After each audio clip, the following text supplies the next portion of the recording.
안녕하세요. 유캔두이 캔디스입니다. 오늘은 초등임용 2차 서울 지역을 준비할 때 추천드리는 사이트와 어플 5가지를 소개해 드리도록 하겠습니다. 제가 임용 공부를 할 때도 잘 사용하였고, 현재에도 2차 멘토링을 준비하면서 계속해서 사용하고 있는 사이트와 어플이니까요. 선생님들께도 도움이 되었으면 좋겠습니다. 서울 초등임용의 가장 큰 특징은 서울시 교육청 자체 문제 제작으로 서울시 교육 정책에 기반하고 있다는 점입니다. 이 특수성 때문에 시책 공부라는 워딩이 스터디에 새롭게 등장했고요. 시험 1에서 2일차 사이에 발표하는 신년사에서 2차 문제의 키워드가 나오기도 합니다. 다만 올해에는 2026년 1월 16일에 신년사가 발표될 예정이라 아마도 신년사보다는 이 시책 중심으로 공부하시는 게 맞지 않을까라고 개인적으로 생각합니다. 그래서 시험 예상 소재를 어떻게 찾을 수 있을까? 이 선생님들이 출제를 고려할 때 어떤 정책들 또는 나온 사례집들을 바탕으로 하는지 그 근거 자료를 알면 좋잖아요. 그래서 개인 공부 시간에 모르는 정책이 있거나 구체적인 교육 활동을 잘 그리기 어렵다, 머릿속으로 그려내기 어렵다 할 때 참고할 수 있는 사이트들 알려드리도록 하겠습니다. 첫 번째는 서울특별시 교육청 사이트입니다. 모두가 다 예상하셨겠지만 행정정보에서 정책자료, 그리고 여기서 서울교육정책에서 2025 서울교육 주요 업무를 주로 참고하시게 됩니다.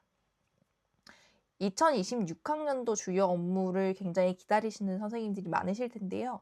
작년 공람 시기로 봤을 때 12월 말 중에 발표가 될 것으로 예상이 되어집니다. 하지만 어떤 교육감이 교체되거나 하는 큰 변화가 없기 때문에 2025 주요 업무로 미리 공부하셔도 많은 그런 차이가 있을 거라는 생각은 들지 않습니다. 제가 가장 많이 참고했던 자료를 바탕으로 설명드리도록 하겠습니다. 부서 홈페이지에서 초등교육과를 찾으셔서 부서 업무방에 있는 자료들을 참고하는 방법인데요. 직접 홈페이지 자료를 보면서 함께 설명드리도록 하겠습니다. 먼저 부서 홈페이지에서 초등교육과를 찾습니다. 클릭해서 들어가시면 부서 업무방이라는 것을 찾을 수가 있습니다. 이 목록을 보시면 학교 자율시간 운영과 관련된 부분, 인성교육과 관련된 부분 등이 나와 있는 것을 확인하실 수가 있고, 이 중 수업 설계를 위한 교육과정 한번 볼게요. 그럼 여기에 교육과정을 읽는 선생님이라는 이 관련된 자료가 나오게 됩니다. 요 부록을 확인하셔서 수업 실현에 어떤 소재가 나올지를 또는 2022 개정 교육과정에서 현재 선생님들, 학교 현장에 계신 선생님들이 어떤 부분에 중점을 두고 있는지 확인하실 수가 있습니다. 이뿐만 아니라 각 부서 업무방별로 제가 추천드리는 주요 내용들이 있습니다. 만약 내가 인공지능이나 디지털, 디버 사업이랑 관련된 정책을 어떻게 실현하고 있는지 궁금하다. 또는 인공지능 기초 소양을 어떻게 교육하는지가 궁금하다라고 하시는 분들은 창의 미래 교육과 부서 업무방을 참고하시면 됩니다. 두 번째로 독서, 문해력, 수리력에 대한 지도 또는 교원학습 공동체를 어떻게 운영하는지와 관련된 내용을 찾고 싶다 하면 학생 역량 혁신 교육과를 참고하시면 됩니다. 세 번째로 학생 맞춤 지원이나 긍정적 행동 지원과 같은 부분이 궁금하다 하면 학생 맞춤 지원 담당관 부서 업무방을 참고하시면 필요한 자료들을 찾으실 수가 있습니다. 네 번째로 학교 자율시간이나 인성교육 수업 사례, 방금 보여드린 초등교육과에서 참고하실 수 있는 자료입니다. 참고로 땡땡 사례집 도움자료 길라잡이에 나와 있는 수업 사례는 수업 실현에 사용하기에 굉장히 좋습니다.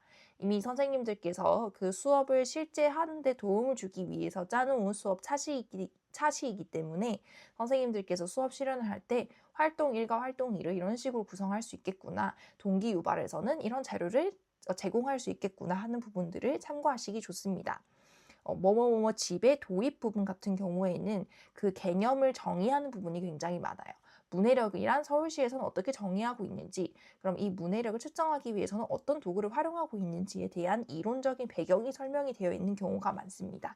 그래서 이런 자료는 심층 면접의 구상형이나 즉답형에서 사용하기도 좋습니다.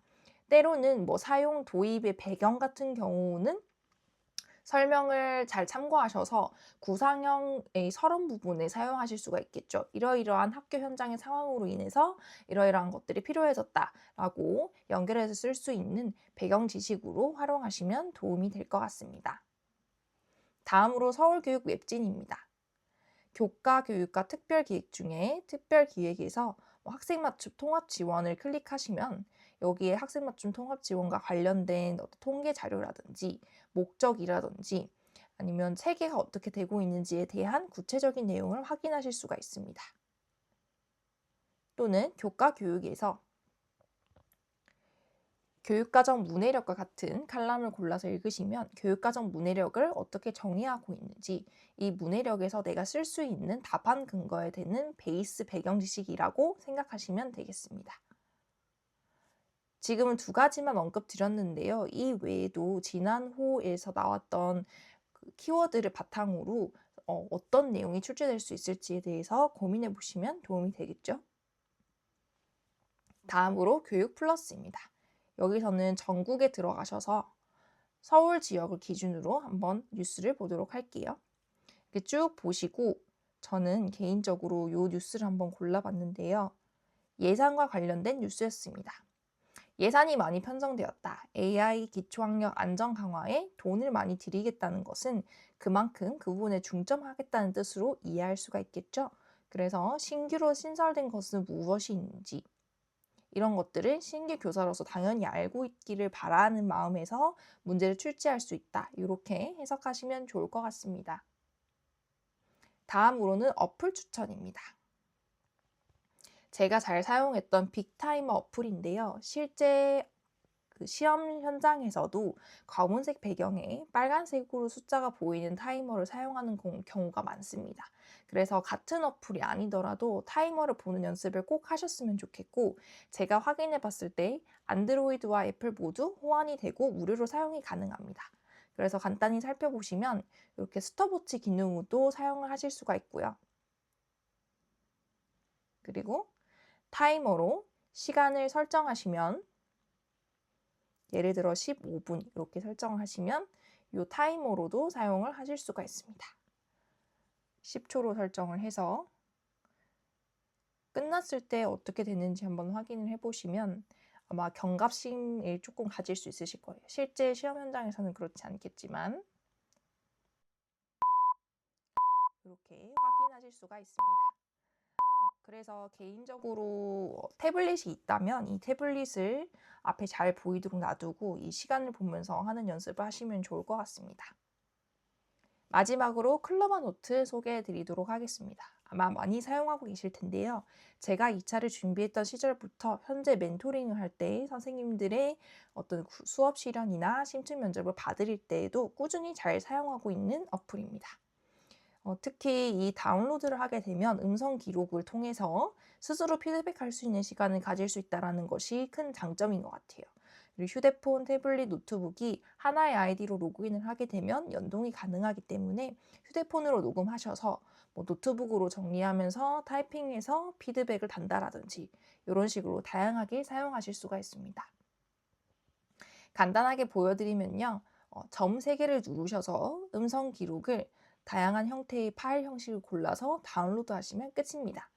저는 한글 파일이 편해서 한글 문서를 이용해서 많이 했는데 최근에 구글 공유 문서를 이용해서 다른 선생님들의 피드백을 받는 것까지 고려를 한다면 txt 파일이나 독스 파일로 다운로드해서 정리하는 것도 방법이 아닐까 싶습니다. 제가 실제로 사용했던 방법은 이 검은색이 실제 그 AI 음성 기록이 된 것이고 파란색으로 한 것이 제가 넣었던 피드백들입니다. 또 이런 식으로 메모로 이런 부분에서는 이런 것들을 연습했으면 좋겠다 같은 것들도 남기면서 연습을 했었습니다.